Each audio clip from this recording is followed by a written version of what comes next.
Welcome everyone. Welcome Harry and Josh for joining tonight's session. Tonight we talk about topic 6 on legislative scope and purpose, and we're obviously in the middle now of the term and quite close to finishing the term 2. And I'm hoping that by now a lot of you would have really spent time. Hello Rebecca. I'm hoping that a lot of you by this time would have spent ample time going through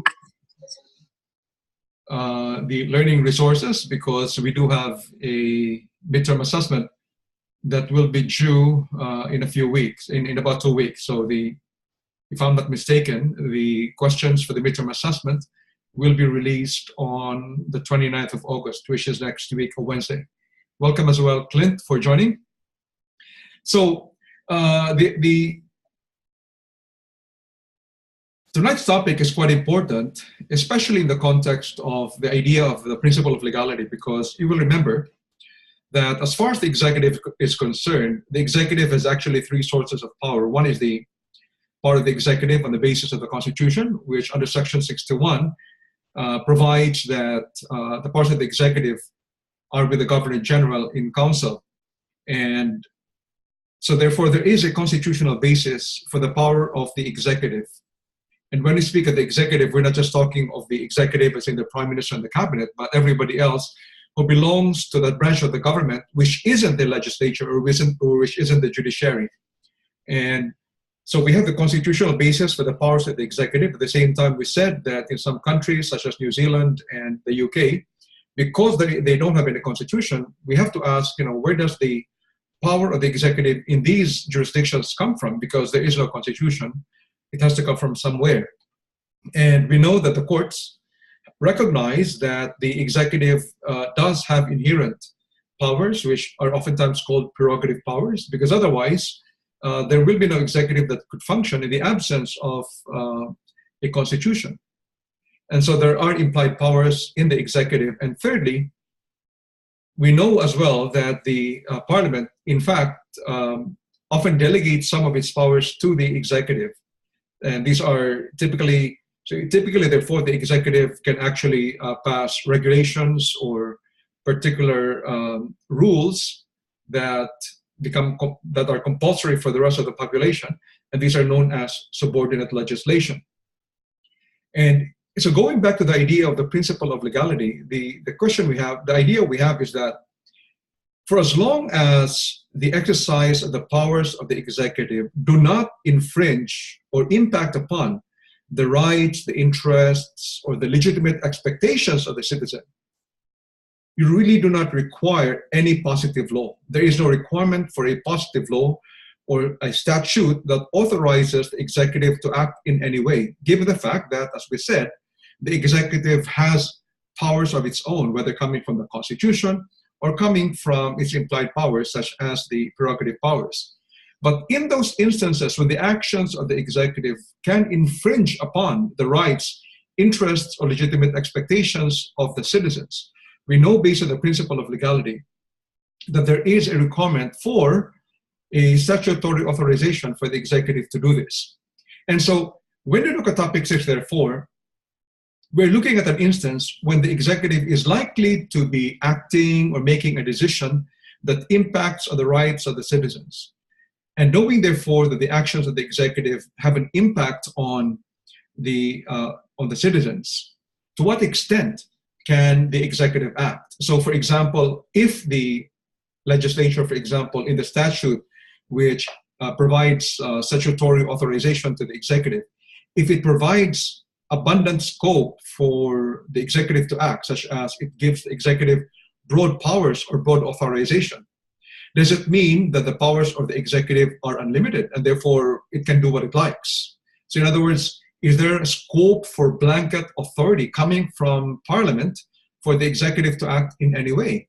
So for example, what if the Commonwealth Parliament passes a law that would authorize the commissioner, for example, of the Australian Federal Police to issue regulations authorizing federal officers to shoot on sight on a reasonable suspicion that somebody is about to commit a crime, such as theft? Would that be permissible? And what if, for example, a statute which provides authorization to the executive, what if it is quite silent as to its purpose, or it's even silent as to what the executive's powers are? What then are the constraints, and what is then the scope of the powers of the executive? So this is the purpose of us looking at tonight's topic on legislative scope and purpose. So tonight, after studying this topic, you should be able to discuss and explain the three key rules that a decision maker must observe in making a decision or in exercising a statutory power. Namely, a decision maker must exercise a statutory power according to the purpose for which it was conferred. In exercising a statutory power, a decision maker must not take into account irrelevant considerations, and in exercising a statutory power, a decision maker must take relevant matters into account. So, because we're going to be focusing, for example, on the first one, that the executive must make determinations on the basis of the scope given by a statutory power, let's examine quickly the issue about relevant consideration. So, for example, and this is, of course, connected as well to the idea which we examined, I think, in week 8 about Wednesday and reasonableness.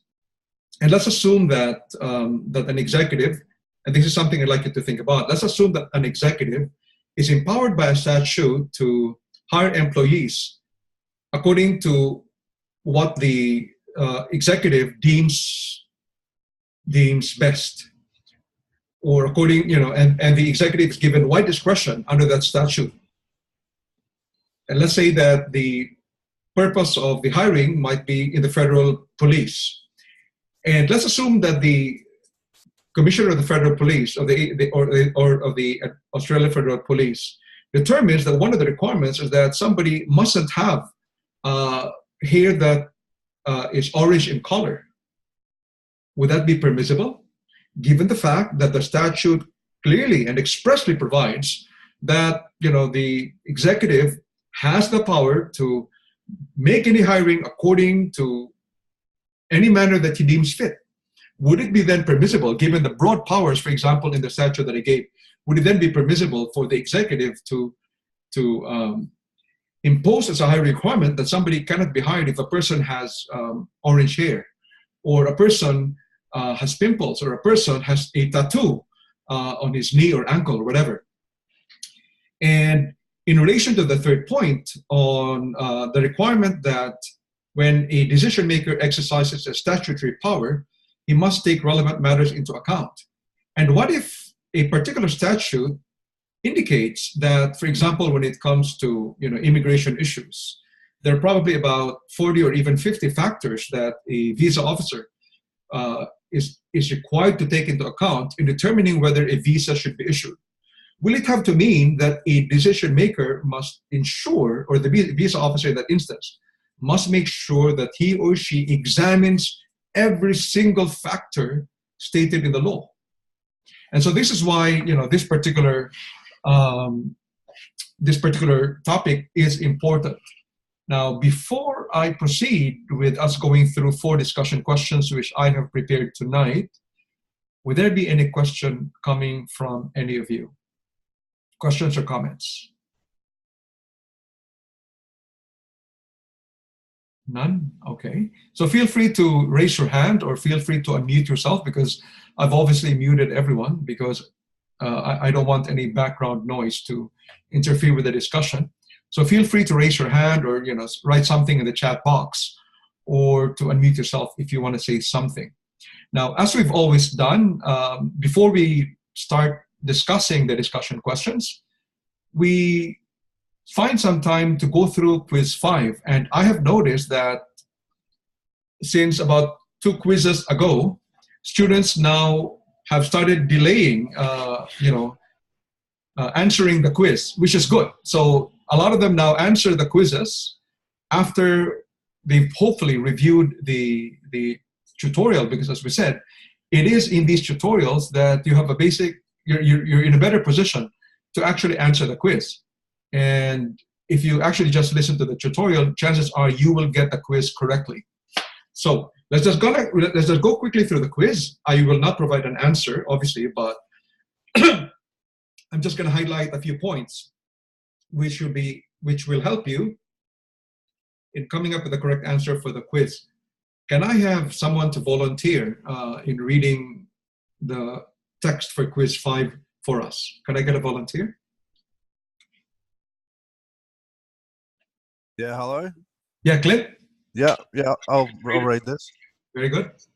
All right, the Higher Education Support Act 2003 Commonwealth. The Act primarily provided for the Commonwealth. Just wait, I'll just get rid of this bar on my way.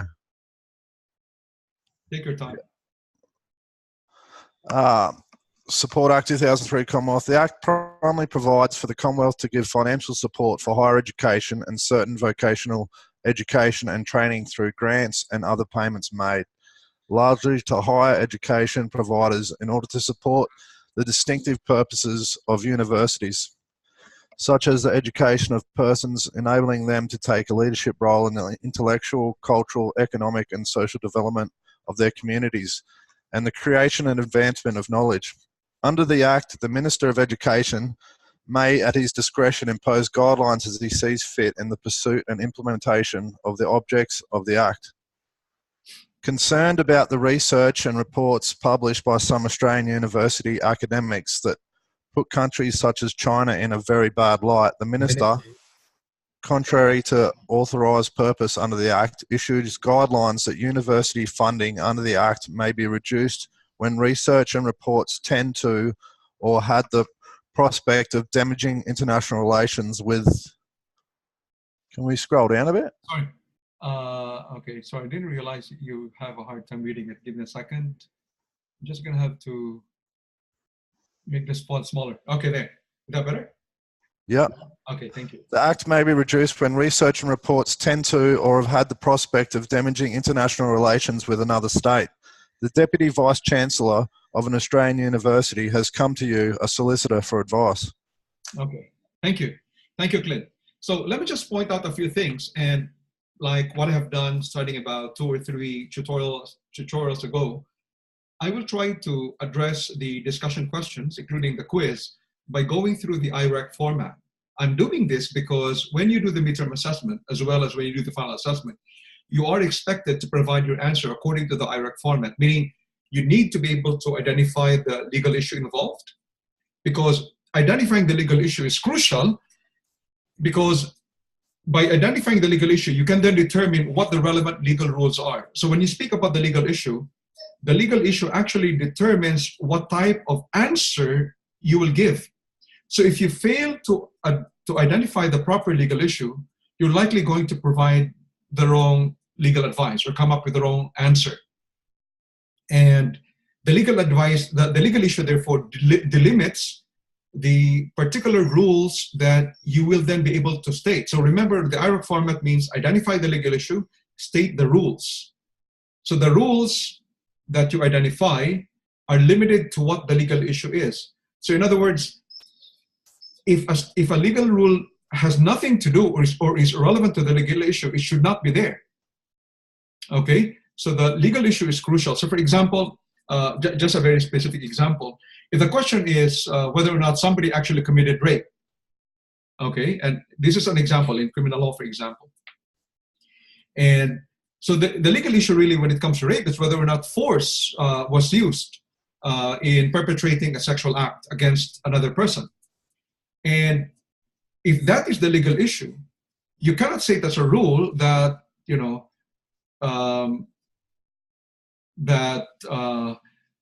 somebody, for example,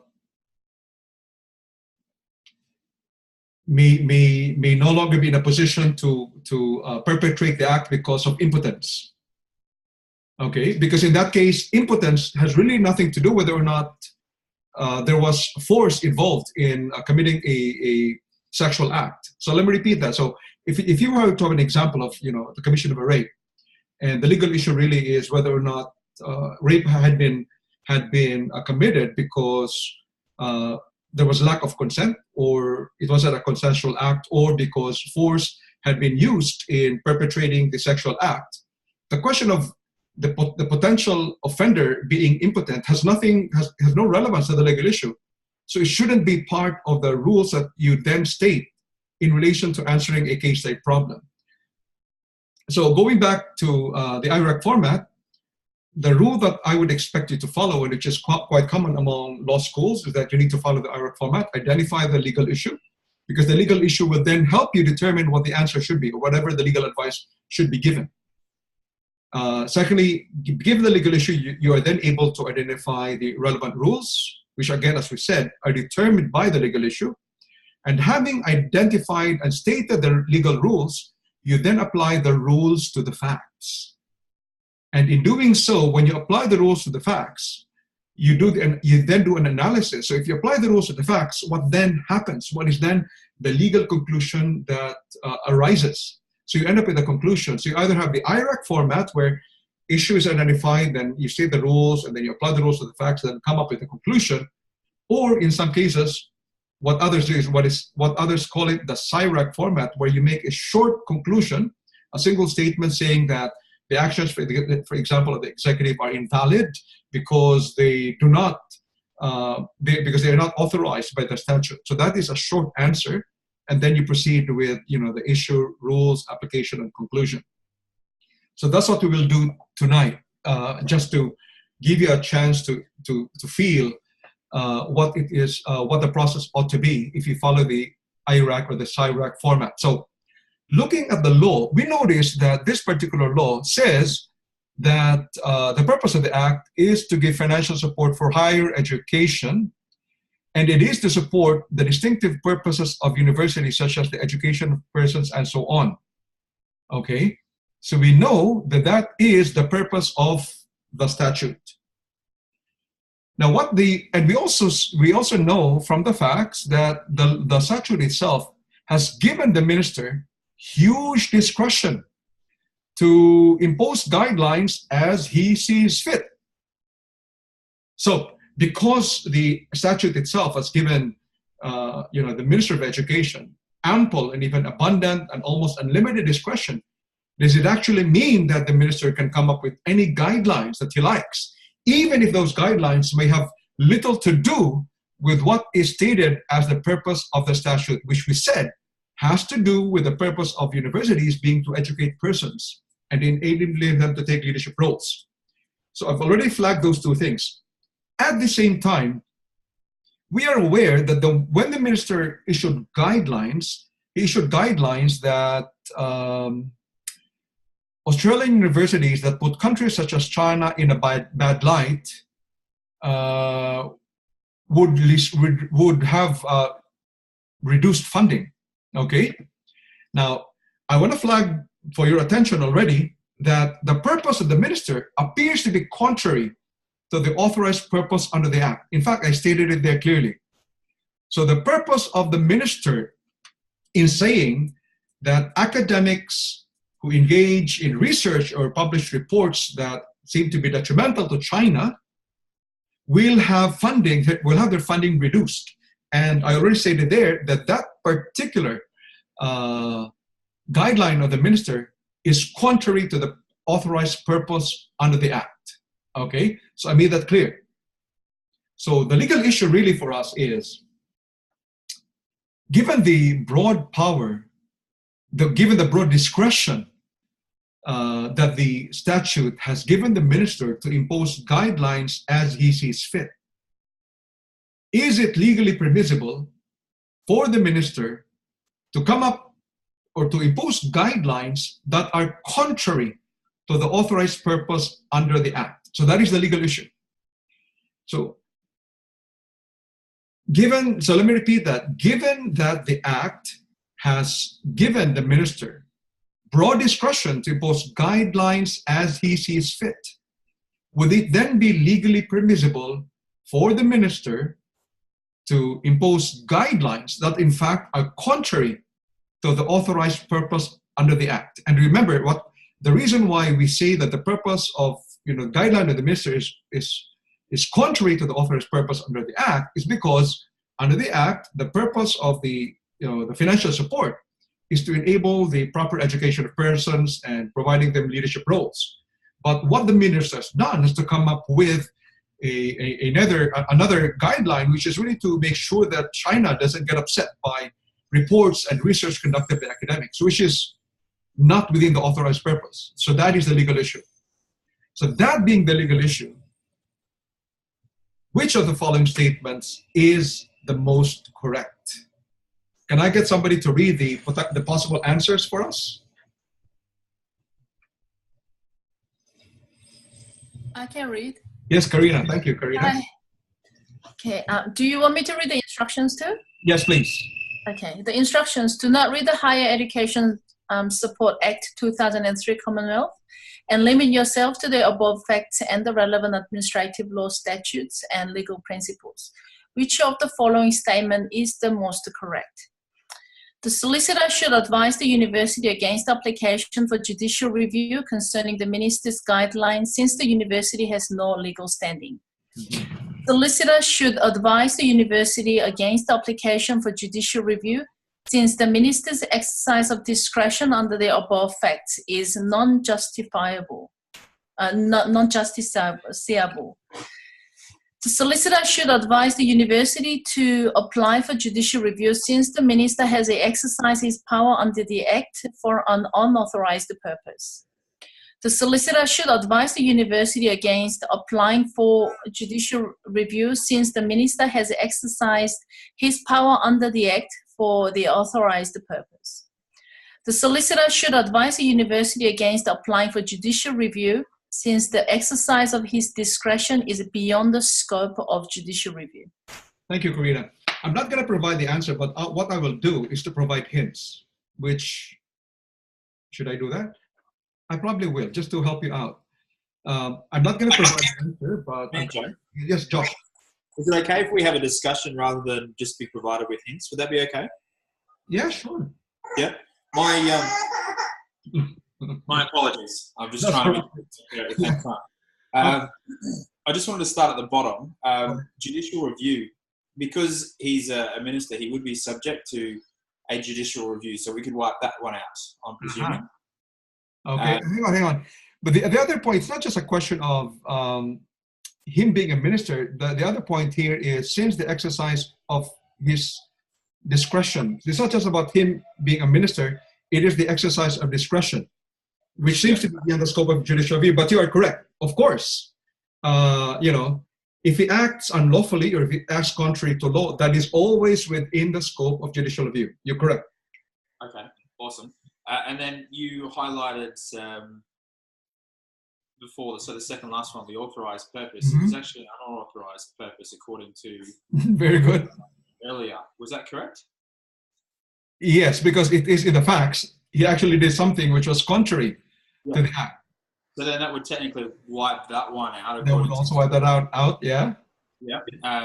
Then the solicitor should advise the university to apply for judicial review since the minister has exercised his power under the Act for an unauthorized purpose. Now, reading that, it was an unauthorized purpose. He is subject to a judicial review because he exercised his power under the Act. So that would be the closest for me. Just out of the bottom three questions, obviously no legal standing. Well, if the university wanted to question something under judicial review, then that's totally fine because they're still an entity. That's right. The university has legal standing because imagine it not getting funding when the law says it should. That's right.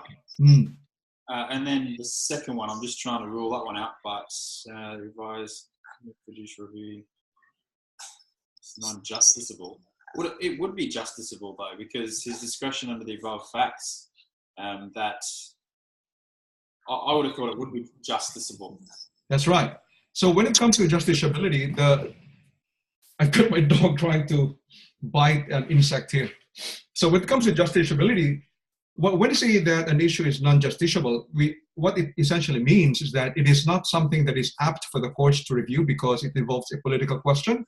So because it might involve national policy, such as whether or not the government should go to war or whether or not it should enter into a treaty with China.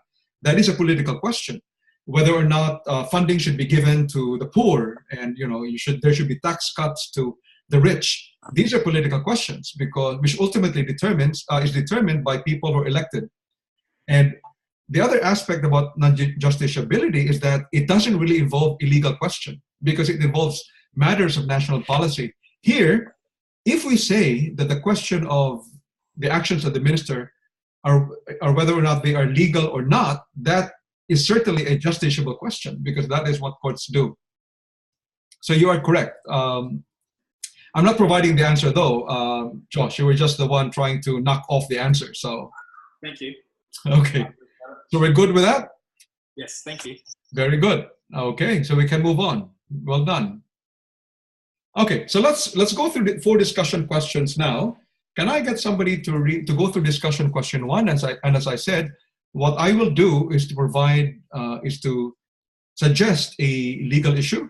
Let me clarify, however, that there are various ways of framing or stating a legal issue. It's really up to you.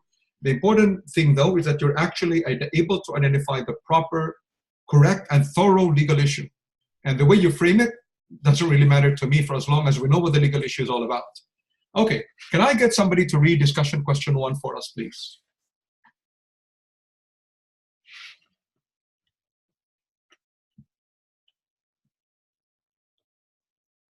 You want me to read it again? Yes, Karina, go ahead. This seems to be the one. Go ahead, Karina, please. Okay. Discussion. The discussion question 1. The Commonwealth Development Authority Act Commonwealth authorized the Commonwealth Development Authority, CDA, to compulsorily purchase or acquire any land necessary to meet the infrastructure needs for new roads and highways of the Commonwealth. At the CDA's Executive Committee meeting on 16th of May 2013, the CDA's Chief Executive Officer proposed the purchase of a seizable property along Banwick Road that was close to an area where multi-billion-dollar commercial complex was being developed. He noted that the Banwick Road property is likely to appreciate in value as a result of the commercial development going on in the area. The proposal was approved by the CDA Executive Committee. In June 2013, Greg Harrison received a letter from CDA stating that it was commencing negotiations with him for the purchase and acquisition of his property along Banwick Road, as authorized by the Commonwealth Development Authority Act, Commonwealth. Greg does not wish to sell his property and has come to you as a solicitor for advice. He brought with him a copy of the 16th of May 2013 Executive Committee meeting of the CDA. Advise Greg whether there are strong legal grounds to oppose CDA's offer to purchase. Thank you, Karina. Would anyone wish to take a shot at answering the question first before I discuss it?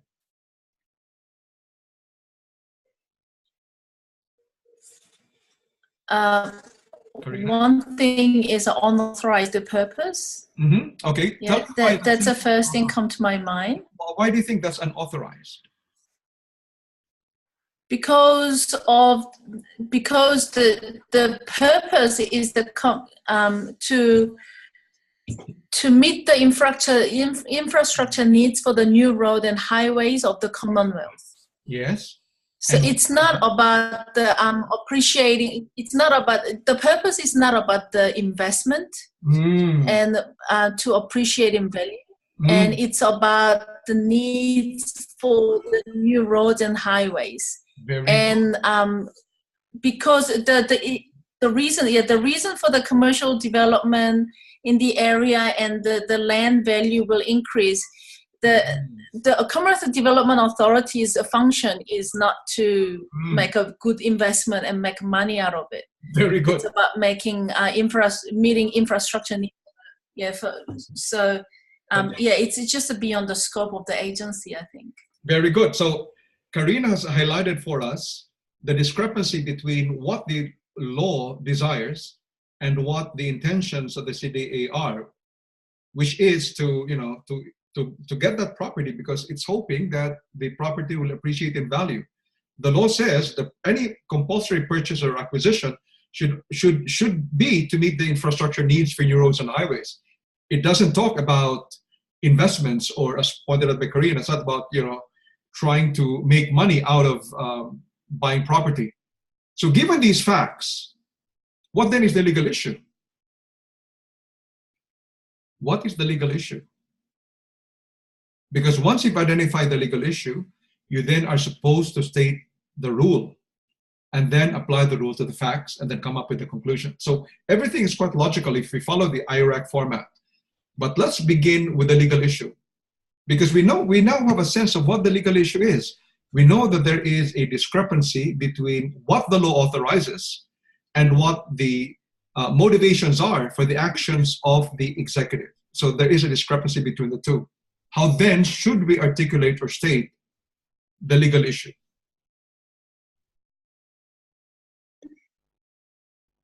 Any attempt? The CDA is not authorized to make a decision or compulsorily purchase a property or land for the purpose of investment. Okay, that is a conclusion. So it's that's a conclusion. That is a conclusion. But before we arrive at the conclusion, what's the legal issue? Clint, did you want to say something? But that was is it like improper use of his powers? Okay, go on. So as making a sentence, how would you state that as a sentence? What is the legal issue there? State it as a sentence. All right, one sec. Okay, so you've both touched upon very well on the legal issue. Can I do that, or would somebody wish to do an attempt at providing the legal issue?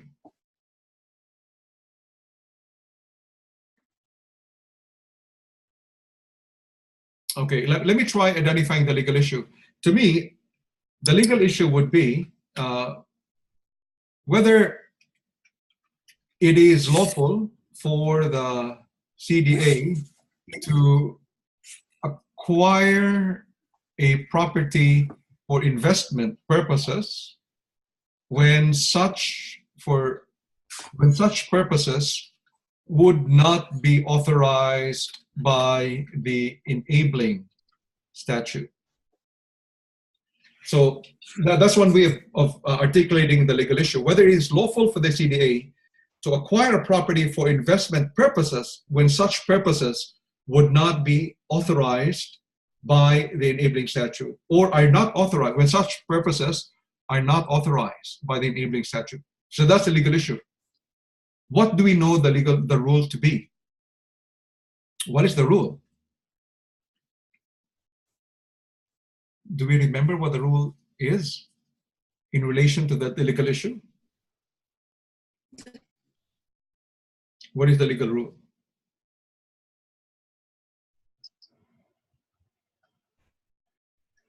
Does anyone remember?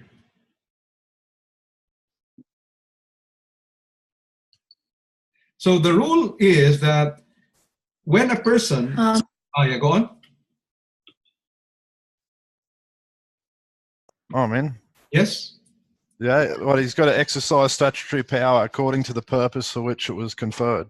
Very good. So when a person is exercising a power conferred by a statute, that person must exercise that power according to the purpose for which it was conferred.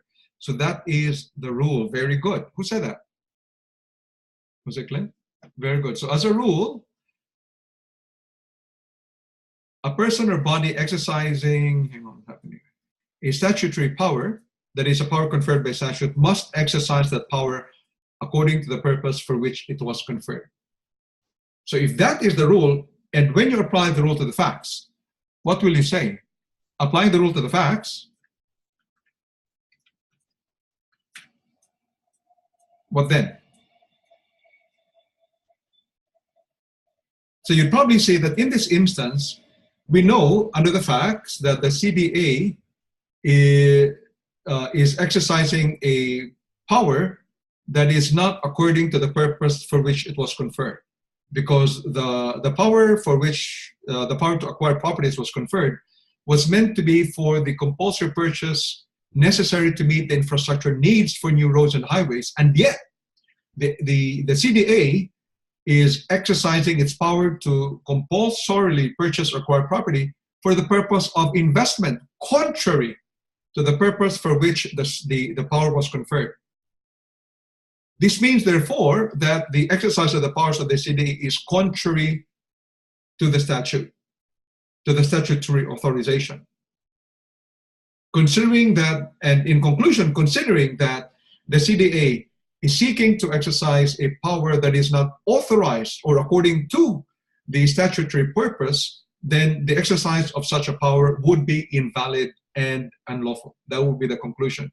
So my advice, if you were going to be the lawyer of Greg, your advice would be that I would advise Greg that there are strong legal grounds to oppose CDA's offer to purchase, mainly because, following the application of the IRAC format, mainly because the CDA is in seeking to acquire the property for investment purposes is exercising a power that is not authorized by the enabling statute, and therefore the exercise of such a power is invalid and unlawful. Okay, questions? We're good? Okay, let's go on to discussion question 2.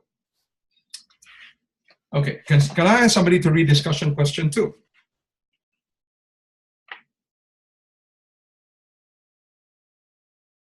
Can I get a volunteer just to read question 2? All right, I'm in again. Thank you, Clint. Go ahead. All right. Under the National Business Risk Assessment Agency Act 2012 Commonwealth, the National Business Risk Assessment Agency was created to examine, review, and assess business risks to Australia and provide policy recommendations in the area of business, the federal government. The Act also empowered the NBRAA to review its statutory mandate, broaden the scope of its purpose, and make every regulation necessary or convenient to be prescribed for carrying out or giving effect to this Act. In May 2013, the NBRAA Executive Board, concerned about human rights violations and security threats in Afghanistan, Iraq, and Syria, passed the Restricted Commercial and Business Activities Regulations 2013, which impose huge fines on Australian businesses that conducted or engaged in any new business or commercial activity in any of those countries without its prior written authority. The Hotbed Startup Proprietary Limited sought approval from the NBRAA to sell its products in Syria. When the NBRAA refused to give its approval, the company challenged the agency's legal authority to pass the Restricted Commercial and Business Activity Regulations 2013. In its letter to the company, the NBRAA pointed out that under the National Business Risk Assessment Agency Act 2012, it had broad and unqualified powers to validly pass the contested regulations. Hotbed Startup has approached you as a solicitor for advice. Advise the company whether it has legal ground to challenge the decision of the NBRAA. Very good. Thank you, Clint. So what do we see is happening here? Do we see an anomaly from the facts? What is the legal issue? So if you look at the law, if you look at the statute, we know that the purpose, we know that the NBRAA was created to examine, review, and assess business risks to Australia. It wasn't really given the power to regulate any business activity. So that should be quite clear. But at the same time, the Act also empowered the NBRAA to review its statutory mandate, broaden the scope of its purpose, and make every regulation necessary or convenient to be prescribed for carrying out or giving effect to this Act. And this is the reason why the NBRAA was arguing that it had broad and unqualified powers to validly pass the contested regulations because of the above. So on the one hand, we know that what the NBRAA had done was to actually regulate the activities of some companies, including that of the Hotbed. So it says here, what was that? It was about to impose huge fines on any Australian business without prior authority. So it seems that the NBRAA, it could be argued on the one hand that the NBRAA seems to be asserting certain powers that don't seem to fall within the scope of the statute. Although the NBRAA is arguing that it has broad powers, broad and unqualified powers. So given this situation, what do you suppose is the legal issue?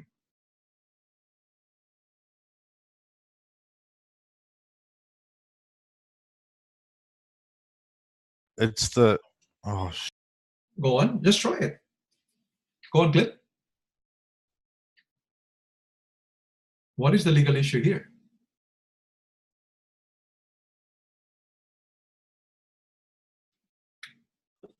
The NBRAA may not have been authorized by the enabling statute to make such subordinate legislation, or the subordinate legislation does not meet the purpose of the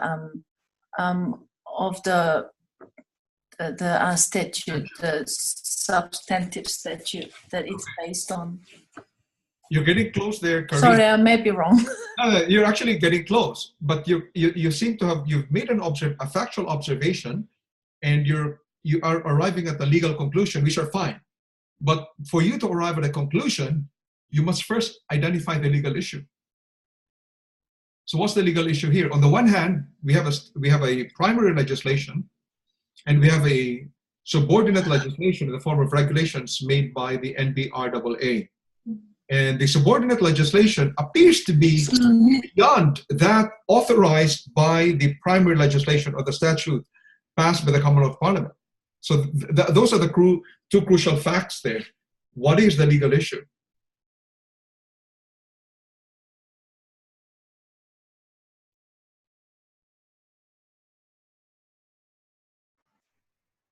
would it be like does the NBRAA have the statutory power to impose huge fines and stop hotbed startup from approval? Okay, that's close. But if I were to provide a comment, I would say it's a bit too factual. That's a factual issue. I think the statute, sorry. So the legal issue really enables you to state a rule. If you state it along the lines of facts, you will end up just, stating what's in the facts. So when you identify the legal issue, you need to be able to make a statement that then enables you to identify and state a legal issue, meaning a legal principle. In other words, a legal principle or a legal rule.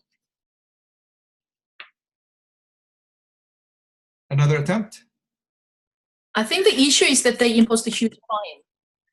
They imposed a huge fine because the purpose of the NBRAA is to review its statute mandate to broaden the scope of its purpose.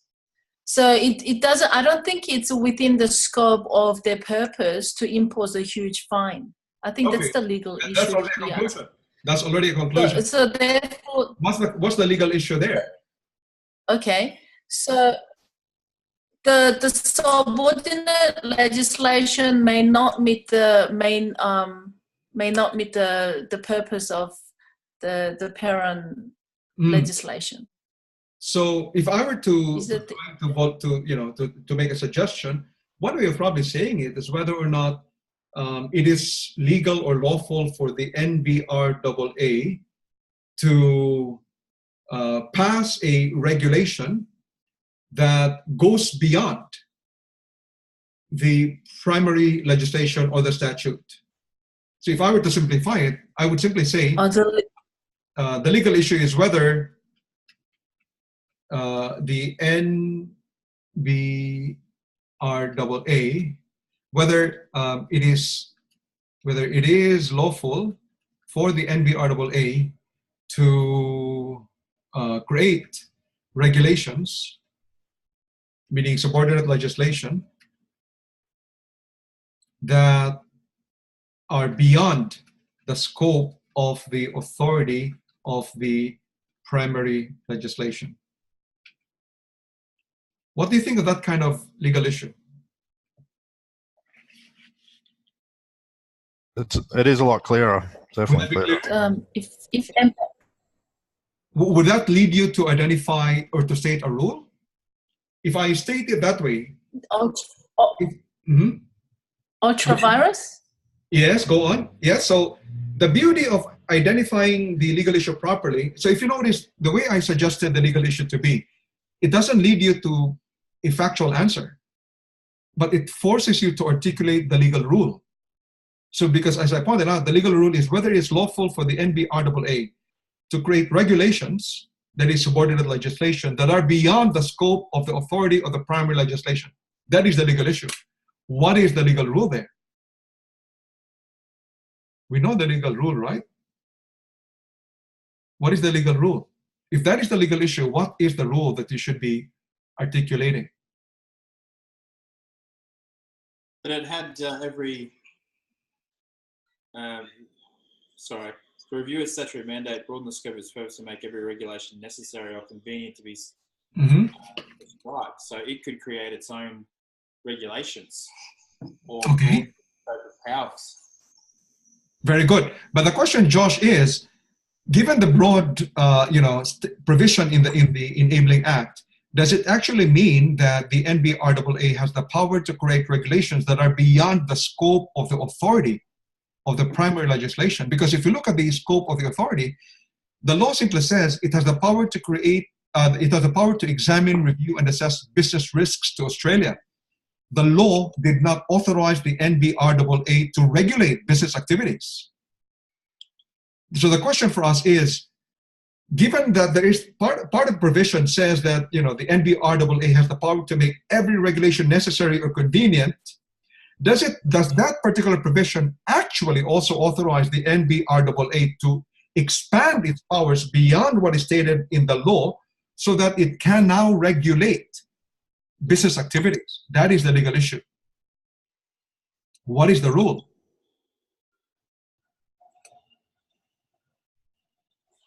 Yeah, I mean, again, it's yeah.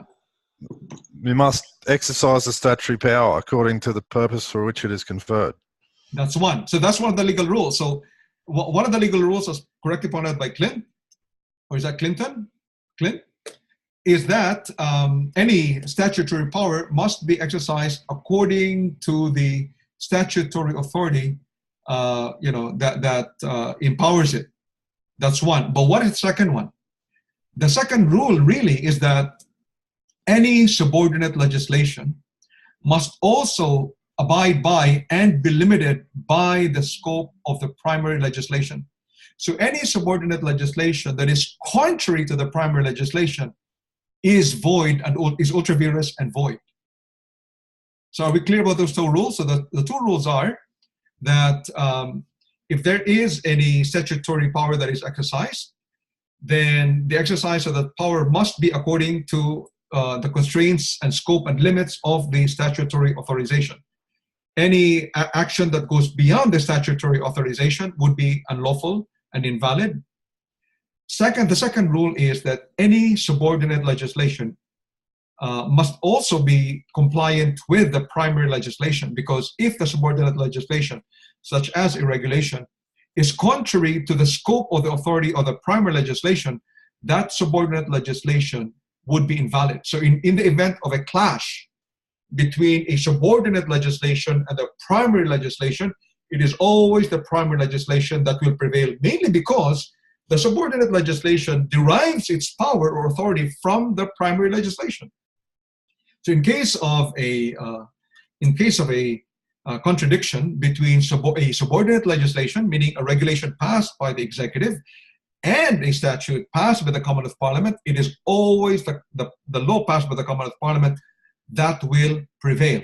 So we have stated the legal issue, we've identified two legal rules. When we apply the rules to the facts, how do we apply the rules to the facts? Let's try to apply the rules to the facts now.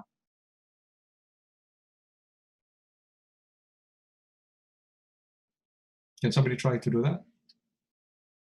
Let's try to apply the rules to the facts.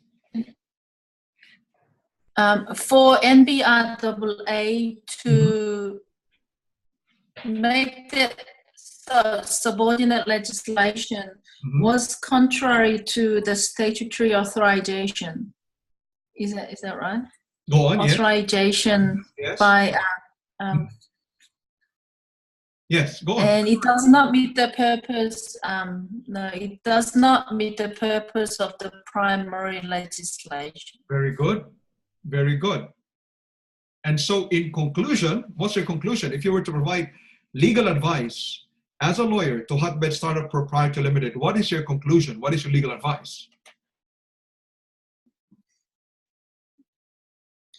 The subordinate legislation and huge fine.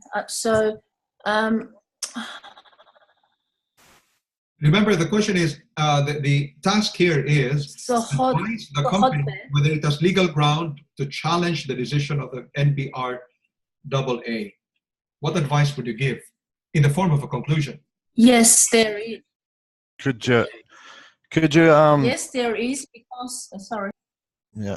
Yes, could you advise that you could take the path of a judicial review and, like, under Section 5.2c that you'd win? Yes. Very good. Go on. But tell me more about that provision. What is that provision all about? It's exercise of power for a purpose other than a purpose for which the power is conferred. Very good. So what is your advice then to NBR-AA if you were to be the solicitor? That we would take a judicial review, and we'd have, on the ground that their decision is invalid on Section 5.2c of the Judiciary Act 1977. Very good. Well done. And yeah.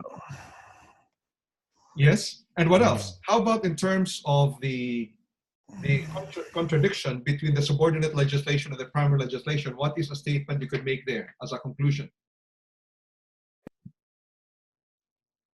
What conclusions? The subordinate legislation is invalid because because because of ultravirus. Because the NBRAA was not authorized to make such subordinate legislation. Therefore, it is invalid. Decision that was made based on the subordinate legislation is void.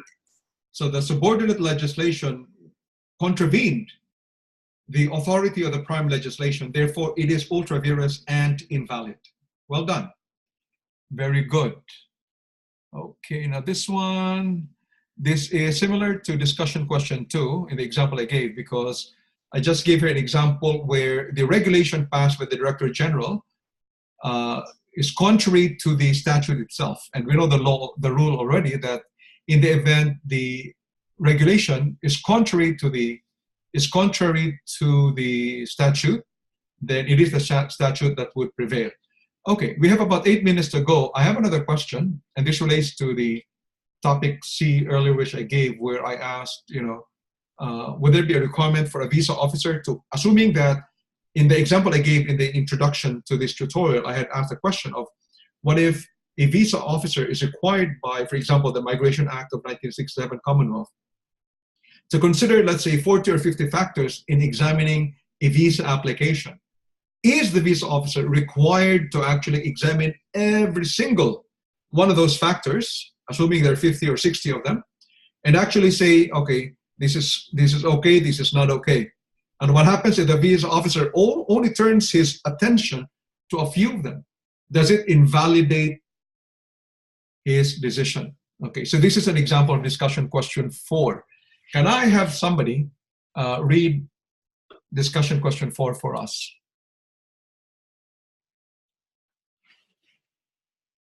Can somebody read the question?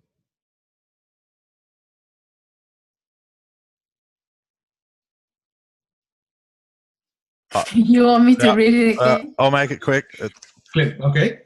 Yep. The Aboriginal and Torres Strait Islander Heritage Protection Act 1984 conferred power upon the Minister for Aboriginal and Torres Strait Islanders to make a declaration that an area is significant Aboriginal area that is under threat or injury or desecration. The Act required that the Minister must give due consideration to a report that should be prepared in relation to an area that is significant Aboriginal area which might be under threat of injury or desecration. Company X applied for permission to build a bridge on an Aboriginal area. Following the Act, a report which included over 400 submissions was prepared thereon by Professor Saunders. The Minister issued a declaration that the subject area was not under threat or injury or desecration. P has approached your solicitor for legal advice on whether the Minister's decisions can be quashed or set aside in an application for judicial review. P has evidence that the Minister has not read all the 400 submissions but had relied on a summary of the submissions. Provide legal advice. Okay. So imagine a situation where, a minister is supposed to make a determination, but only after going through all the submissions. But in the particular instance we have here, the minister, there were over 400 submissions. So imagine there could be tens of thousands of pages as a result of the submissions. The question is the minister required to actually read all the 400 submissions, or read maybe tens of thousands of pages which comprise the submissions? Or is it enough for the minister to rely on a summary of the submissions? And if it does so, if the minister relies only on the summary, would that be lawful or not? What do you think? What is the legal issue there? So we know that factually, we know that what has happened is that the minister did not read all the 400 submissions, but he relied on a summary of the submissions. What then is the legal issue?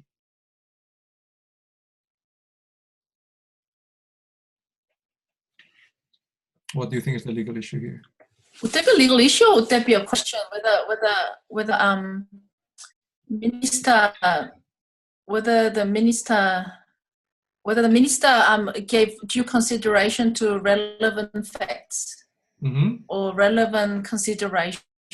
Okay. I think the relevance of the submission, it's not really clear from the question, how, I think as long as the summary contained all the relevant considerations, there is no reason why the decision should be set aside because he didn't read all 400 submissions. Okay, very good. So the legal issue really here is whether the minister and the facts is required to read all the submissions in order to arrive at a valid legal determination, rather than relying on a summary of the submissions. So that's the legal issue. That's one way of stating it. The legal issue is whether, under the facts, the minister is required to read all the submissions in order to arrive at a valid legal determination, rather than relying on a summary of the submissions. What is the legal rule? Is the minister under the facts, or is the minister without saying under the facts? Would a minister or an executive, whether an executive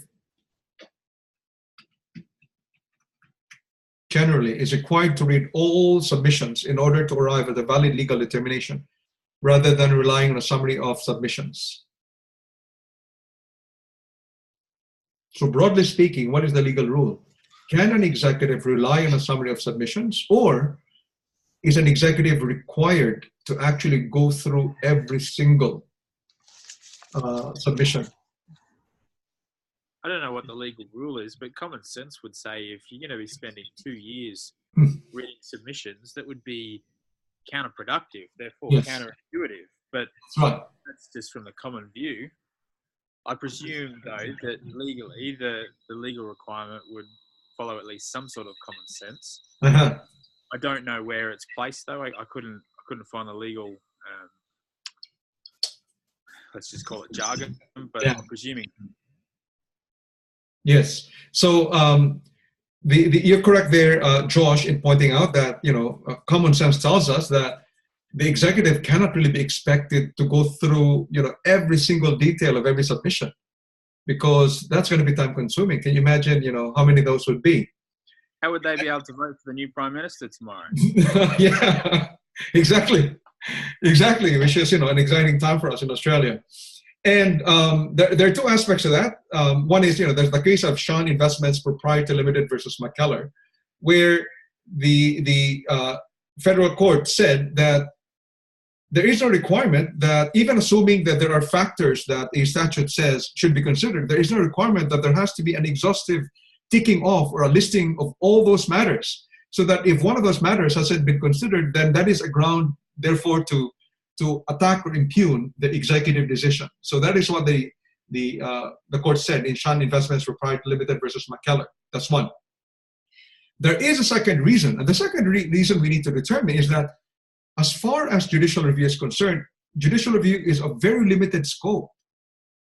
judicial review only examines questions of legality. It doesn't examine questions of factual errors or factual correctness. So even assuming that because the minister had limited himself to a summary of the submissions, and therefore we have wrongly appreciated the facts, and therefore he entered into factual error. Factual error is not a ground for judicial review, and neither is it a ground to set aside a decision of the executive.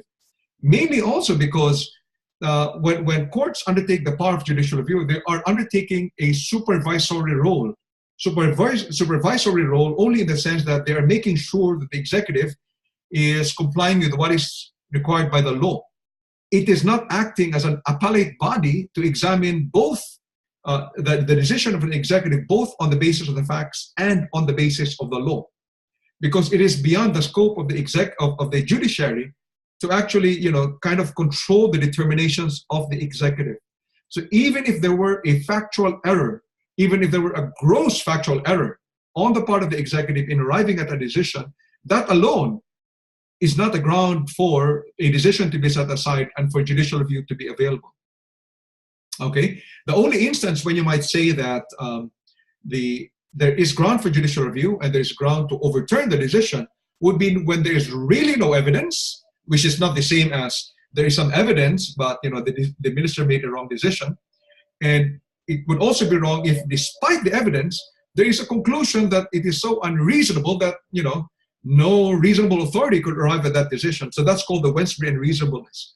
But in this instance, what has simply happened is the executive relied on a summary of submissions. It is within the power of the executive to do that, unless the law itself was quite clear that the minister is required to go through every submission. But the law did not say that. There's nothing in the facts which says that the law is requiring the minister to examine every single submission. There is nothing. There is no requirement. And given that there's no requirement, it is within the power of the executive to rely on a summary of the submissions. So if I were the solicitor for P, I would advise P that the minister's decision cannot be quashed or set aside, and that judicial review is unavailable because it was legal for the minister or for the minister to have relied on a summary of the submissions, mainly because there is nothing in the law which requires the minister to read every single submission. Okay. Any questions before we end tonight's session? Comments? From Clint. This is the South Australia Hyde Marsh Island case. Well done. Thank you, Clint. Very good. And there's also the case of Municipal Council of Sydney versus Campbell. Questions, comments before we end tonight's session? So we're good? Okay.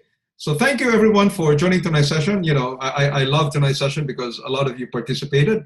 Thank you so much, and all the best. I hope to see you again next week. Good night and bye.